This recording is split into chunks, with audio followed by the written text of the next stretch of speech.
Binabati ko po lahat ng mabubuti at magagandang kababaihan sa buong mundo, especially sa mga kamag-anak ko, mga kaibigan ko, at sa lahat-lahat po ng aking followers and subscribers. Happy Women's International Day to all of us. This is our day. I hope you recognize how important and valuable lahat ng ginagampanan nating role sa buhay.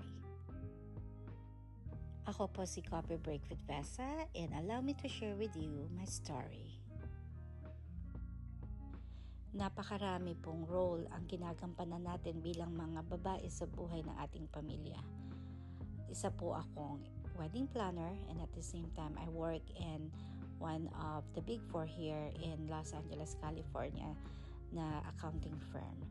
So on daytime, weekdays, I work as a corporate planner, and weekends, mayroon din po akong wedding gig. Pero pag uwi sa bahay, especially on a weekend, ako po isang working mom as well. Andyan na maglilinis ka ng bahay, all around yan, from living room to kitchen, and habang naglilinis ka ng bahay, at the same time, magpiprep ka ng meal for your family. At yan po ang typical weekends ko.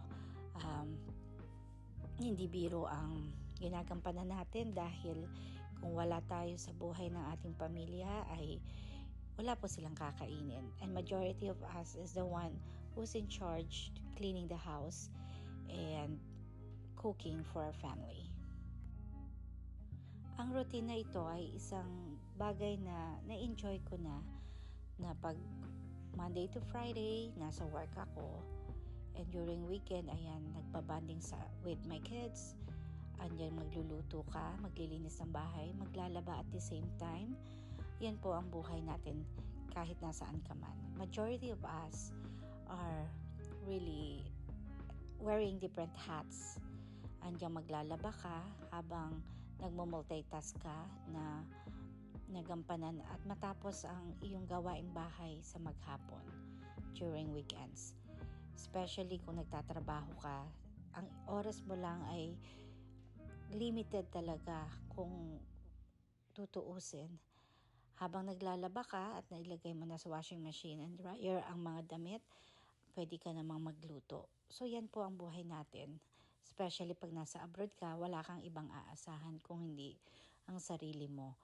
Pero don't get me wrong, na-enjoy ko po ang buhay na yan dahil at the end of the day, alam kong para sa pamilya lahat ng ginagawa natin. O diba, sa 2 minutes video, makikita ninyo kung gaano ka-busy ang maging isang babae, isang nanay, isang anak, or kung ano man ang role na ginagampanan nyo. We are really wearing different hats every single day.